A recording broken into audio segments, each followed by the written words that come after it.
किसी निर्दिष्ट दिशा में किसी वस्तु की गति को क्या कहा जाता है? किसी निर्दिष्ट दिशा में किसी वस्तु की गति को क्या कहा जाता है? तो वेग कहा जाता है। ठीक है, वेग कहा जाता है। अगला क्वेश्चन है कि किसी पिंड का वेग समरूप कहा जाता है जब क्या होता है? तो वेग का मान और दिशा दोनों नियत होते हैं। मतलब अगला क्वेश्चन है कि चाल, दूरी और समय का सही संबंध है। चाल, दूरी और समय का सही संबंध है तो हो जाएगा एस बराबर डी अपॉन में टी, यानी एस बराबर डी अपॉन में टी जो है वो चाल, दूरी और समय का सही संबंध है। अगला क्वेश्चन है तत्कालिक वेग और औसत वेग तब बराबर होता है जब तत्कालिक वेग और औसत वेग तब बराबर होता है जब वस्तु क्या होता है? तो शून्य त्वरण में होता है। ठीक है, शून्य त्वरण में होता है। अगला क्वेश्चन है किसी पिंड का विस्थापन समय के समानुपाती पाया जाता है। किसी पिंड का विस्थापन समय के समानुपाती पाया जाता है तो वह होता है वेग के समरूप होता है। ठीक है। अगला क्वेश्चन है मुक्तावस्था में गिरते हुए एक पिंड द्वारा तय की गई दूरी समानुपाती होता है। मुक्त अवस्था या मुक्तावस्था में गिरते हुए एक पिंड द्वारा तय की गई दूरी जो है समानुपाती होता है। किसके समानुपाती होता है? तो गिरने के समय का वर्ग के समानुपाती होता है। अगला क्वेश्चन है कि 5 किलोग्राम की वस्तु पर 40 न्यूटन के बल को लगाने से प्राप्त त्वरण क्या होगा? तो त्वरण बराबर होता है क्या? त्वरण बराबर यानी ए बराबर होता है एक्सेलरेशन, उसको बोला जाता है त्वरण को। तो त्वरण बराबर होता है फोर्स बट्टा में क्या? तो द्रव्यमान यानी कि मास। ठीक है, फोर्स बट्टा में मास, और फोर्स हो गया आपको 40 न्यूटन और मास हो गया कितना? 5 kg। इसको काटेंगे तो कितना हो जाएगा? 8 पंचे 40 यानी कि 8। और यह अगर बोला जाए त्वरण का ऐसा यूनिट तो वो होता है मीटर प्रति सेकेंड स्क्वायर होता है। ठीक है, तो 8 मीटर प्रति सेकेंड स्क्वायर इसका आंसर हो जाएगा। ठीक है। एक भीड़ भाड़ वाली सड़क पर एक बस की गति डैश गति का एक उदाहरण है, तो असमान गति का उदाहरण है। ठीक है। अगला क्वेश्चन है कि एक वेग समय ग्राफ समय अक्ष के समानांतर हो तो एक वेग समय ग्राफ समय अक्ष के समानांतर हो तो क्या होता है? तो वस्तु नियत वेग से चल रही होती है। ठीक है, नियत वेग से चल रही होती है। अगला क्वेश्चन है कि नीचे दिए गए वेग समय ग्राफ का कौन सा भाग शून्य त्वरण को प्रदर्शित करता है? बीसी इसका आंसर हो जाएगा। अगला क्वेश्चन है गति का दूसरा समीकरण डैश और समय के बीच संबंध देता है। तो गति का दूसरा समीकरण जो है वो स्थिति और समय को यानी विस्थापन और समय के बीच संबंध दर्शाता है। ठीक। अगला क्वेश्चन है कि कौन सी मात्रा चाल के साथ इसकी गति निर्दिष्ट करती है? तो वेग जो है वो चाल के साथ गति निर्दिष्ट करती है। अगला क्वेश्चन है कि एक निश्चित दिशा में बढ़ रही वस्तु की गति को वैज्ञानिक शब्दावली में किस पद के रूप में जाना जाता है? एक निश्चित दिशा में बढ़ रही वस्तु की गति को वैज्ञानिक शब्दावली में किस पद के रूप में जाना जाता है? तो वह वेग के रूप में जाना जाता है। ठीक है। अगला क्वेश्चन है वेग में परिवर्तन बटा लगने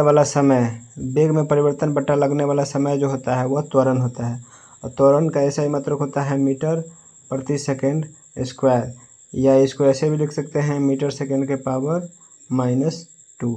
ठीक है।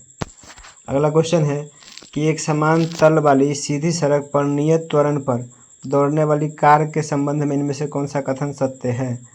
एक समान तल वाली सीधी सड़क पर नियत त्वरण पर दौड़ने वाली कार के संबंध में इनमें से कौन सा कथन सत्य है? तो यह हो जाएगा कार का वेग निरंतर बदल रहा है। ठीक है। अगला क्वेश्चन है कि जब कोई वस्तु एक समान गति से गति कर रही हो तो इसका त्वरण क्या होगा? तो जब कोई वस्तु एक समान गति से गति कर रहा हो तो इसका त्वरण क्या होगा? शून्य होगा। ठीक है। समान गति से अगर कोई भी वस्तु या गाड़ी जो है अगर गति कर रही होती है तो उसका त्वरण जो होता है वो शून्य होता है। ठीक है।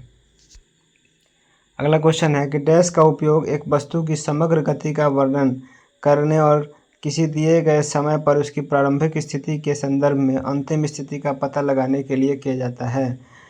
डैश का उपयोग एक वस्तु की समग्र गति का वर्णन करने और किसी दिए गए समय पर उसकी प्रारंभिक स्थिति के संदर्भ में अंतिम स्थिति का पता लगाने के लिए किया जाता है, तो वह हो जाएगा दूरी और विस्थापन। ठीक है। अगला क्वेश्चन है वेग और समय का गुणनफल प्रदान करता है, तब वेग और समय का गुणनफल जो है विस्थापन कहलाता है, यानी विस्थापन बराबर होता है वेग गुने में समय। अगला क्वेश्चन है कि यदि किसी वस्तु द्वारा तय की गई दूरी शून्य है तो वस्तु का विस्थापन कितना होगा। तो अगर तय की गई दूरी शून्य होगी तो वस्तु का विस्थापन भी क्या होगा, शून्य ही होगा। अगला क्वेश्चन है कि एक वस्तु को ऊपर की ओर फेंका जाता है और यह 100 मीटर की ऊंचाई तक जाती है और फिर फेंकने वाले के पास वापस आ जाती है, तो क्या होता है, तो वस्तु का वास्तविक विस्थापन जो है वो शून्य हो जाता है। मतलब जहाँ से फेंके और वापस उसी जगह अगर आ गया तो वस्तु का वास्तविक विस्थापन क्या होगा, शून्य होगा। ठीक है। अगला क्वेश्चन है कि विस्थापन की परिवर्तन के दर को डैश कहा जाता है। तो विस्थापन की परिवर्तन की दर को जो है वेग कहा जाता है। अगला क्वेश्चन है कि यदि कोई वस्तु समान समय अंतराल में असमान दूरी तय करती है तो इसे डैश कहा जाता है। यदि कोई वस्तु समान समय अंतराल में असमान दूरी तय करती है तो इसे डैश में कहा जाता है, तो उसे असमान गति कहते हैं। ठीक है। अगला क्वेश्चन है कि निरंतर शक्ति प्रदान करने वाली किसी मशीन के द्वारा कोई पिंड एक सरल रेखा में चलाया जाता है। t सेकंड में पिंड द्वारा तय की गई दूरी निम्न के समानुपाती होती है। निरंतर शक्ति प्रदान करने वाली किसी मशीन के द्वारा कोई पिंड एक सरल रेखा में चलाया जाता है। t सेकंड में पिंड द्वारा तय की गई दूरी निम्न के समानुपाती होता है, तो वह t क्यूब मतलब t के पावर क्यूब बट्टा में 2 हो जाएगा, यानी t के पावर 3/2 हो जाएगा। ठीक है। अगला क्वेश्चन कि जब एक पर्यवेक्षक के सापेक्ष समय के साथ वस्तु की स्थिति लगातार बदलती जा रही है तो क्या होता है। जब एक पर्यवेक्षक के सापेक्ष समय के साथ वस्तु की स्थिति लगातार बदलती जा रही है तो कहा जाता है कि वह गतिशील है। ठीक है, वह वस्तु गतिशील है। अगला क्वेश्चन है किसी वस्तु का त्वरण इसके डैश में प्रति इकाई समय में हुआ परिवर्तन होता है। तो त्वरण बराबर होता है क्या, वेग में परिवर्तन बट्टा में समय, तो यानी कि वेग क्या हो जाएगा, यहाँ पे परिवर्तित हो जाएगा। अगला क्वेश्चन है कि निम्नलिखित में से कौन सी एक वेक्टर मात्रा है। वेक्टर का मतलब हो गया सदिश राशि। तो सदिश राशि जो है इसमें वेग है, क्योंकि वेग, त्वरण, बल, विस्थापन ये सभी, संवेग ये सभी जो है क्या होते हैं, वेक्टर मात्रा कहलाते हैं, यानी कि सदिश राशि कहलाते हैं। उसके अलावा समय अगर बोला जाए, तापमान, दूरी ये सभी जो है वो अदिश राशि है। सदिश राशि क्या होता है, तो जिसमें दिशा के साथ परिमाण मौजूद होते हैं। अगला क्वेश्चन है कि फ्रेम के संदर्भ में जो समय का फंक्शन है एक वस्तु की स्थिति में परिवर्तन की दर क्या है, उसे क्या कहा जाता है। फ्रेम के संदर्भ में जो समय का फंक्शन है एक वस्तु की स्थिति में परिवर्तन की दर क्या है, उसे क्या कहा जाता है, तो उसे वेग कहा जाता है। ठीक है, वस्तु की स्थिति में अगर परिवर्तन होगा तो वेग कहलाएगा। ठीक है। अगला क्वेश्चन है कि समय के साथ किसी वस्तु का वेग दिखाने वाले ग्राफ को क्या कहा जाता है। तो समय के साथ किसी वस्तु का वेग दिखाने वाले ग्राफ को जो है वेग समय ग्राफ कहा जाता है, वेग समय ग्राफ कहा जाता है। अगला क्वेश्चन है शून्य त्वरण का अर्थ है। तो शून्य त्वरण का अर्थ क्या होता है, तो वस्तु का वेग जो है अगर स्थिर है तो समझिए कि वहाँ त्वरण जो है वो शून्य है। अगला क्वेश्चन है धनात्मक त्वरण का अर्थ क्या होता है। तो धनात्मक त्वरण का अर्थ होता है कि वस्तु का वेग जो है वो बढ़ जाता है। ठीक है, यानी वस्तु अगर गतिशील है तो समझिए वहाँ त्वरण जो है वो धनात्मक है, यानी पॉजिटिव है। अगला क्वेश्चन है कि गति का द्वितीय समीकरण क्या कहलाता है। तो गति का द्वितीय समीकरण का फॉर्मूला होता है s बराबर ut plus half at square, s बराबर ut plus half at square. अगला क्वेश्चन है कि शून्य से स्वतंत्र रूप से गिरने वाली वस्तु में क्या होता है, तो सामान्य त्वरण होता है। ठीक है।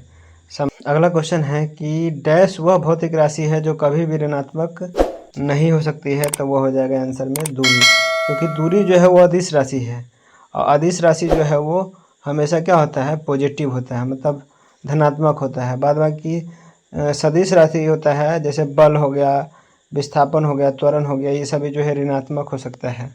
ठीक। अगला क्वेश्चन है कि कोई पिंड वेग v के साथ ऊपर की ओर ऊर्ध्वाधर रूप से फेंका जाता है तो यह ऊंचाई h तक पहुंचने के बाद पृथ्वी की ओर लौट जाता है। पिंड द्वारा तय की गई दूरी तथा विस्थापन का अनुपात क्या है। कोई पिंड वेग v के साथ ऊपर की ओर ऊर्ध्वाधर रूप से फेंका जाता है और यह ऊंचाई h तक पहुंचने के बाद पृथ्वी की ओर लौट आता है, तो पिंड द्वारा तय की गई दूरी तथा विस्थापन का अनुपात क्या होगा, तो अनंत होगा। ठीक है ना। अगला क्वेश्चन है कि किसी पिंड के वेग समय का ग्राफ सरल रेखा में आता है तथा मूल बिंदु से गुजरते हुए एक्स अक्ष को छूता है तो पिंड गतिशील है। किसी पिंड के वेग समय का ग्राफ सरल रेखा में आता है तब मूल बिंदु से गुजरते हुए एक अक्ष एक्स अक्ष को छूता है तो पिंड गतिशील है। तो पिंड गतिशील है तो क्या होगा, बदलते त्वरण से। अगला क्वेश्चन है कि किसी वाहन की गति माप यंत्र बताता है उसकी, यानी वाहन की गति का माप यंत्र क्या बताता है, तो वह ताक्षणिक चाल बताता है। अगला क्वेश्चन है कि एक समान त्वरण पर गति के समीकरण में कौन सा समीकरण सही है। एक समान त्वरण पर गति के समीकरण में कौन सा समीकरण सही है, तो v बराबर u प्लस at सही है। अगला क्वेश्चन है कि एक पिंड u वेग से ऊर्ध्वाधर रूप से एक फर्श से टकराता है तथा उसी गति से उछलता है तो गति में परिवर्तन होगा। एक पिंड u वेग से ऊर्ध्वाधर रूप से एक फर्श में टकराता है तथा उसी गति से उछलता है तो गति में परिवर्तन क्या होगा, तो वहाँ -2u हो जाएगा। ठीक है। अगला क्वेश्चन है कि किसी पिंड का वेग समरूप कहा जाता है जब, किसी पिंड का वेग समरूप कहा जाता है जब क्या होगा कि वेग का मान और दिशा दोनों नियत होगा। ठीक है। अगला क्वेश्चन है एक समान वृत्तीय गति में क्या होता है, तो एक समान वृत्तीय गति में जो है चाल अचर और वेग चर रहते हैं। एक समान वृत्तीय गति में चाल अचर और वेग चर रहते हैं। अगला क्वेश्चन है कि वेग यानी v से चलती हुई कोई कार का ड्राइवर a दूरी पर अचानक सामने एक चौड़ी दीवार देखता है और उसे निम्नलिखित करना चाहिए, तो क्या करना चाहिए, तो तेज़ी से ब्रेक लगानी चाहिए और तेज़ी से मोड़ लेना चाहिए। a और b दोनों सही है। अगला क्वेश्चन है कि किसी पिंड का विस्थापन समय के समानुपाती पाया जाता है, तो किसी पिंड का विस्थापन समय के समानुपाती पाया जाता है तो पिंड का क्या होगा, त्वरण जो है वो समरूप होगा। अगला क्वेश्चन है कि मुक्तावस्था में गिरते हुए एक पिंड द्वारा तय की गई दूरी समानुपाती होता है। मुक्त अवस्था में गिरते हुए एक पिंड द्वारा तय की गई दूरी जो होती है वो मतलब गिरने के समय के वर्ग के समानुपाती होता है।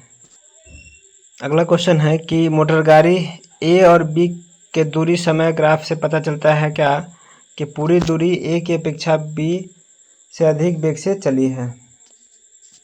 अगला क्वेश्चन है कि निम्नलिखित ग्राफ क्या प्रदर्शित करता है, तो निम्नलिखित ग्राफ जो है वो एक समान त्वरण को प्रदर्शित करता है।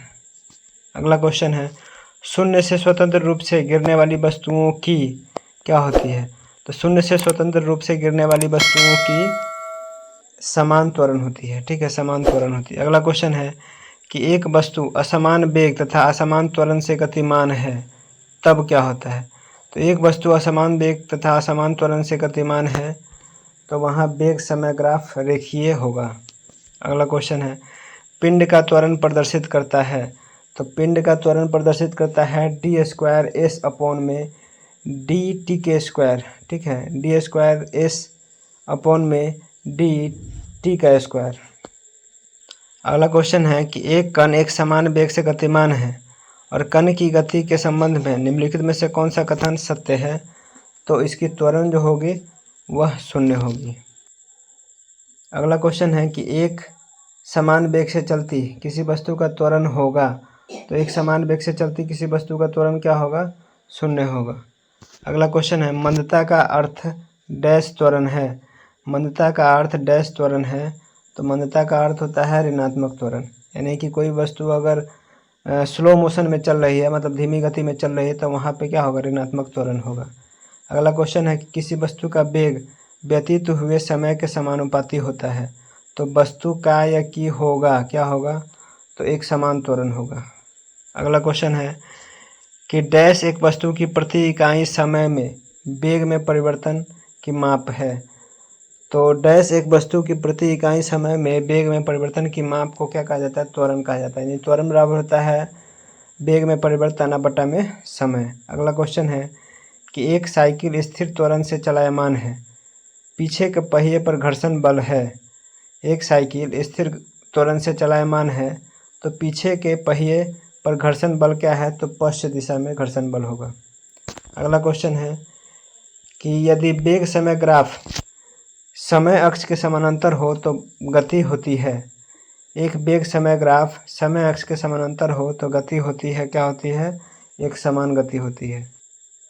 अगला क्वेश्चन है कि समान त्रिज्या की एक लोहे की गेंद व लकड़ी की गेंद को एक निर्वात में h ऊंचाई से गिराया जाता है तो दोनों को पृथ्वी तक पहुंचने में लगा समय होगा, तो क्या होगा? बिल्कुल समान होगा। अगला क्वेश्चन, एक समान त्वरित गति के लिए वेग समय ग्राफ होता है, क्या होता है? सरल रेखा होता है।